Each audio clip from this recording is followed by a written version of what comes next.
Okay, so in this example, we're going to be talking about a simple way in which you can find a common denominator when you're dealing with fractions. Okay, so this is the way that I teach, and I find it to be the most beneficial.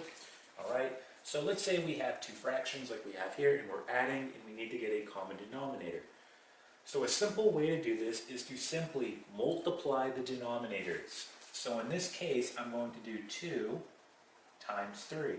Okay, and I'm going to write that down. So if I do 2 times 3, that gives me 6, okay? And then this is all you have to do. You say to yourself, what did you multiply this by in order to give you 6? Well, you multiply by 3. So we do 3 times 7, which is 21, okay? And let's do the same thing here. What did we multiply this by in order to get 6? We multiplied by 2. So 2 times 8 is, well, that's going to give us 16. We get plus 16, right? And now all we have to do is add our two terms on our numerator. So we're going to get the following. This is going to give us 37 all over 6, okay? And you can leave it as an improper fraction, or you could write it as a mixed number. We know that, well, 6 will go into 37 6 times, right?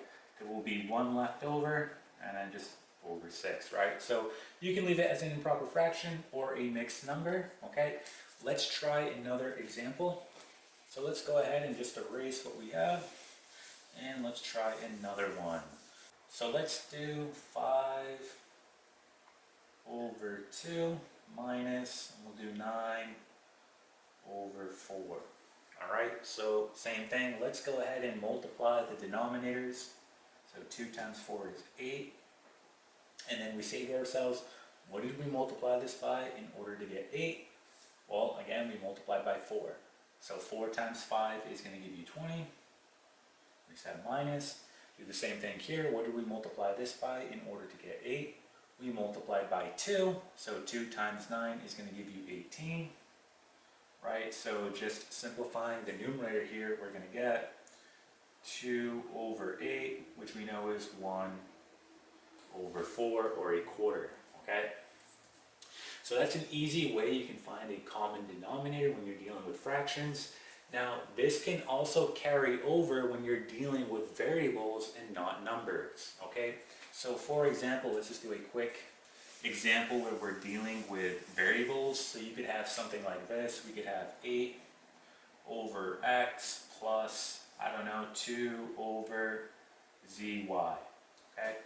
So again, here we're dealing with variables, but the same rule applies. We're going to multiply our denominator. So x times zy, well, that's just going to be x zy.